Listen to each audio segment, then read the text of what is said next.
This is the kind of hairstyle I get because I haven't washed my hair in about like 4 or 5 days, so it may look a hot mess and my bun may be like not centered, but we're gonna go with it and hope it works out.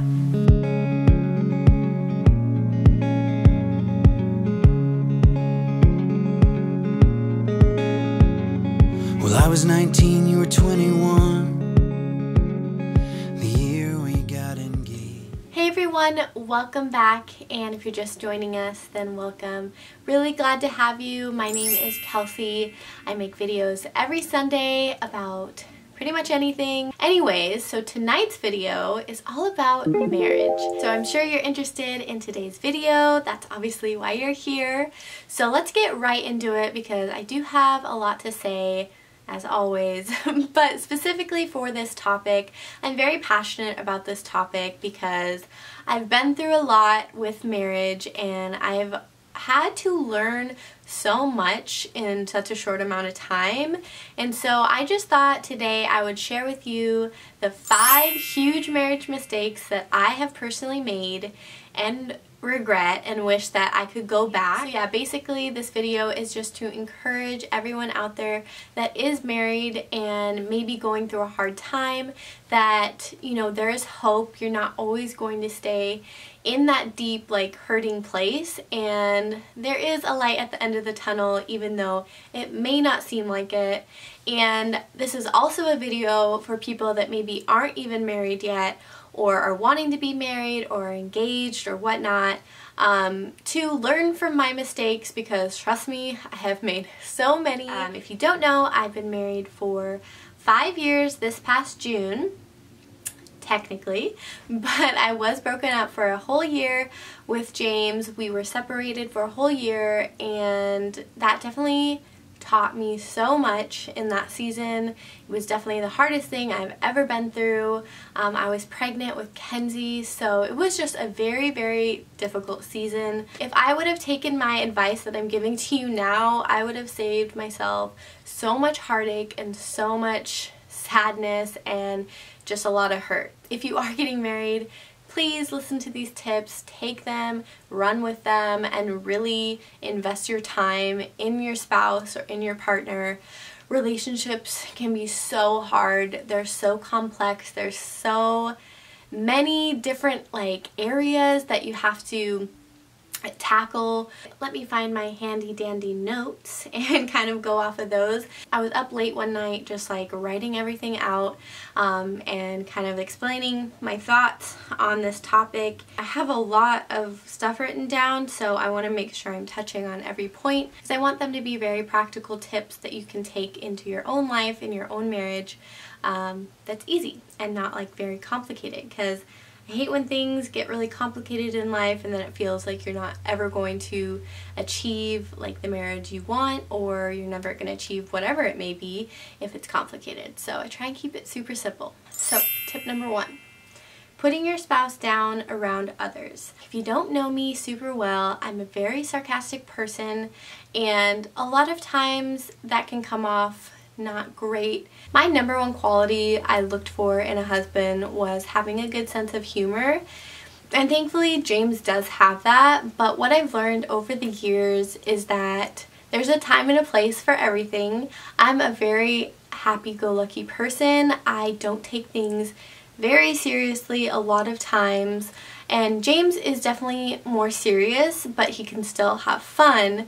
So what I've learned is just that I need to read the situation I'm in whenever I'm going to be sarcastic or making a joke. When you're around a group of people and you make a joke that's just, you're trying to be lighthearted, it can still come off kind of hurtful, because you never want that person, your spouse, to feel like you're not building them up around others and you're just tearing them down.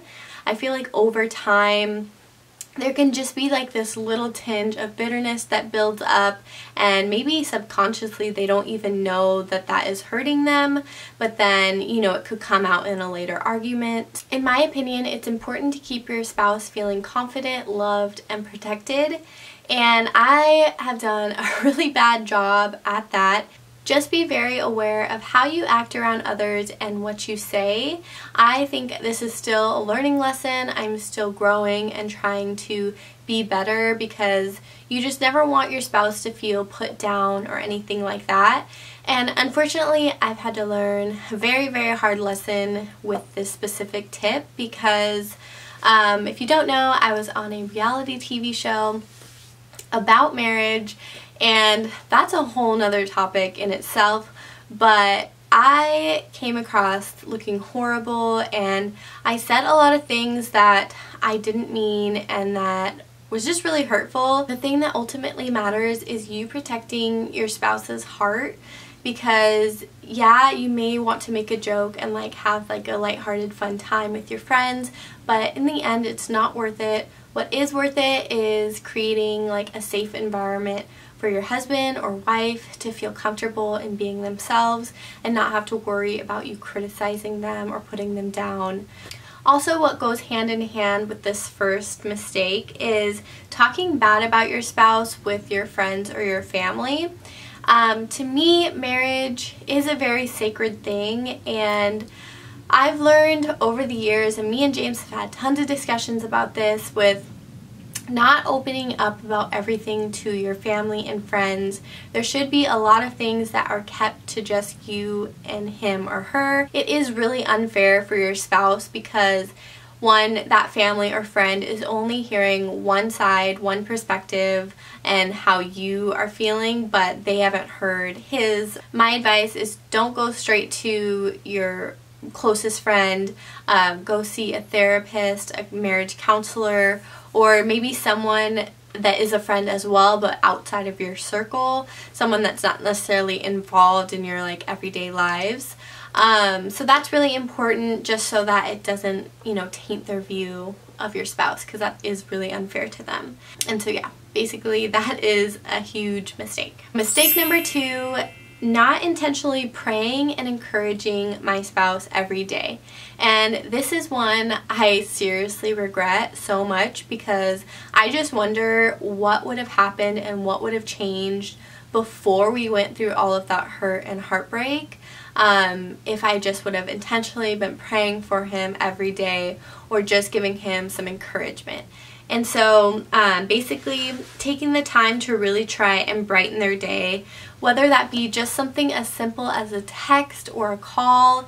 I know lives get so busy and hectic, and guys, I feel like, thrive off of that appreciation and wanting their women to really recognize like what they're doing, their hard work. Yeah, so super simple things, just sending a text saying, hey, I believe in you today, I'm rooting for you, God's got your back, I'm praying for you, just to feel like they have someone on their team behind them, rooting them on, is just really encouraging. I've actually seen a huge difference when I intentionally pray for James every night. I see it that next week or that next day in his countenance and how he's talking to me, treating me. It's really, really cool to see those simple little changes in them. So at night in your quiet time, instead of maybe watching Netflix, you just go into your room a little bit earlier, 5-10 minutes, not even that much time earlier. Go into your room and just pray, put on worship music, pray for their day, pray for their week, pray for things that you want to see personally change in them. I promise you it'll make a world of difference. I prayed every single day, like I swear it felt like all day when me and James were broken up, about what I wanted to happen, like the things that I needed to see change, like all of these like different points. And literally every single thing I prayed for came to pass. So it was just such a beautiful thing to see. There was nothing I could do or say to change our marriage, to change the state of where James was at and where I was at. The only way, it was through God. And so it's just really cool to see that prayer changes things, and I really do believe that encouragement and positive words change a lot. Marriage mistake number 3. Appreciating and respecting their opinions even though different than your own. So this one has been a challenge, definitely. I feel like I'm very stubborn. I like things my way, and I can be just very like set in my way. And for the longest time, me and James like butted heads and we just couldn't like see eye to eye. And I always took that as like, well, you know, he's just not right. And that can be just obviously such a selfish perspective, because they have their opinion and they are entitled to it. And even though you may not agree with that opinion, that is still their opinion. You can still agree to disagree, and that I feel like is super important. It's okay to appreciate the way he does things rather than the way I do things, and even though they are completely polar opposites different, it's okay. This is something I'm continually working on. And by the way, I just want to say that I am very, very, very far from perfect in marriage. I have such a long way to go, and I know that there are so many people out there that have created amazing, successful, long, thriving marriages, and I commend you because it is not easy. It takes a lot of work, a lot of intentionality every day to really invest in your spouse, and that's why like the divorce rate is so high, because us as people, us as humans, are just selfish people.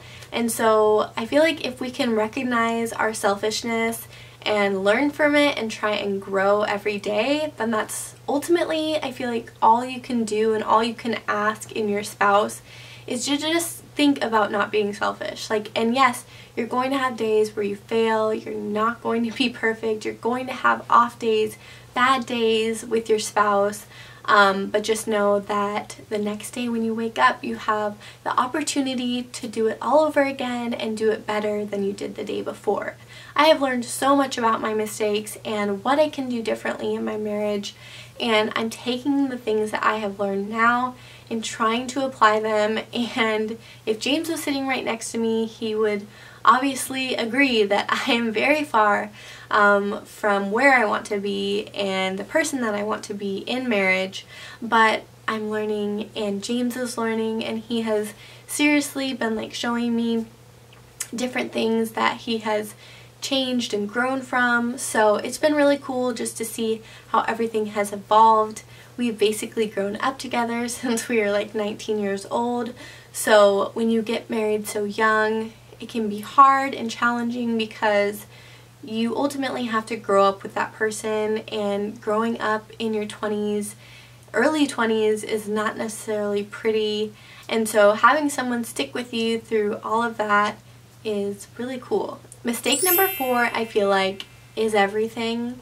So if you take anything out from this video, it's this: selfishness. And selfishness is probably the leading cause to divorce. It is very hard going from being a single person for X amount of years, your whole life, to combining your life with somebody else and having to make every decision together. I think a huge part in selfishness is just learning self-control and learning that every decision that you make in marriage is going to affect that person one way or another. It may be something small, it may be something big. So just really consciously thinking about how your actions are going to affect them. Marriage is probably the greatest learning lesson in life. There are so many valuable worldly lessons that you can learn about relationships and people when you're married, and I think it's a constant like growing journey. I feel like you're always being challenged to be a better person when you're married. If you get married and you just feel like that person better like do this and this and this, then you should not get married, because marriage is basically like laying down your life for that other person. So ultimately your goal and the thing that you want out of marriage is for you to both lay down your life for each other. That way, you know, not one person is feeling suffocated and feeling like they're doing everything. Basically, you need to think of marriage as giving and not getting. That's pretty much as simple as I can put it, because once you start to think about how you're feeling, how that affected you, how this is going to play a part in your life or whatnot, then it's just going to turn bad from there. I promise you that, because I have done that in the past, and it has seriously had such a negative impact on our relationship. And the more you think about yourself, the more it's going to crumble. It is a very slippery slope. Once you start to go down that path, it's going down fast, and I can promise you that. I feel like that is one of the main causes why me and James got separated, was because of selfishness. So mistake number 5, not finding the good. I'm sure you guys can find things in your spouse that really annoy you and really irritate you, and these things can start to build and build. It's really easy to criticize people. I find this all the time at my work, that people just love to criticize and like bring people down, and I feel like in marriage it's easy to do that as well. There's just so many things that you can start to dwell on in marriage, and things that just like really bug you about that person.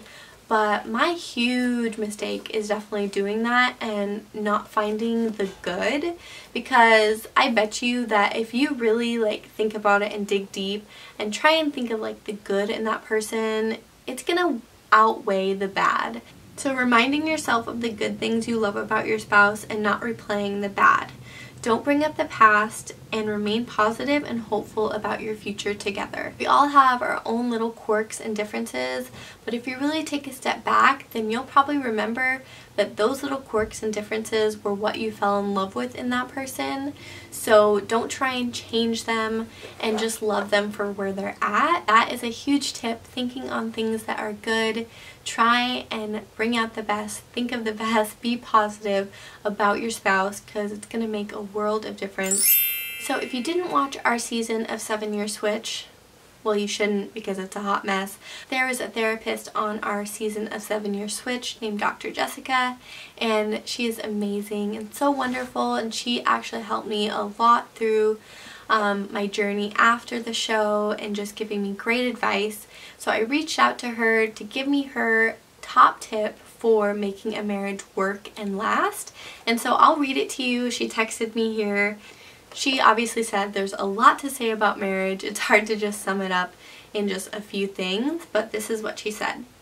If I had to choose one thing, I would say not being afraid to say I'm sorry, and acknowledging when you make a mistake or do something that hurts the other person. Sometimes I'm sorry or a genuine apology is as powerful as I love you. And I thought that was really good advice, and I think that's so true, because when James comes to me and is genuinely apologetic, it really does something to my heart, and I totally agree with her. I do think it can be more powerful than I love you, because I feel like I love you can get kind of muted down because you say it so much when you're leaving, when you're like coming home, when you're going to bed. You say it so much, so I just feel like an apology that actually is meaningful can go a long way. She said also, rush to make up. Rather than drag out an argument, communicate about the issue and try to resolve it as soon as you can. It's okay to take a brief period to cool off, but ignoring the issue or waiting just delays everything and can make the conflict worse. So I totally understand what she's saying, because when you are drawing out an argument, it can, 1, get very exhausting, and 2, it's just not good for the connection in your marriage. So thank you, Dr. Jessica. I love you. I think your tips are always amazing. If you want to see her awesome advice, you can watch the season right now that's airing of 7-Year Switch. She's also on Married at First Sight, which I love that show. I don't know if you guys watch it, but it's really interesting. People actually get married at first sight. Like, they go down, they walk down the aisle, and they get married to someone they've never met or seen. It's crazy. Basically, that is everything. Those are the big mistakes that I have made. I could talk probably an hour longer about more mistakes that I've made, but I'll just touch on those few for right now. Hopefully you guys can learn from my mistakes and not make them, because they're super vital in making a marriage work. You married this person for a reason, so try and find everything possible that you can to really make this thing work. Before I go, I'm trying to get James to do a question and answer with me, so I've been like putting this little bug in his ear but he's not budging, but I'm pretty sure that he will eventually. So if you guys want to see a question and answer with James sitting right next to me, then leave a comment and tell him that he has to film it with me, because I think you guys would like seeing his perspective and his side of things. So yeah, help me out and get him to do this. Give this video a thumbs up. Definitely subscribe to our channel if you want to see a video like that. Thank you guys so much, and I'll see you in our next video. Bye. And we went dancing in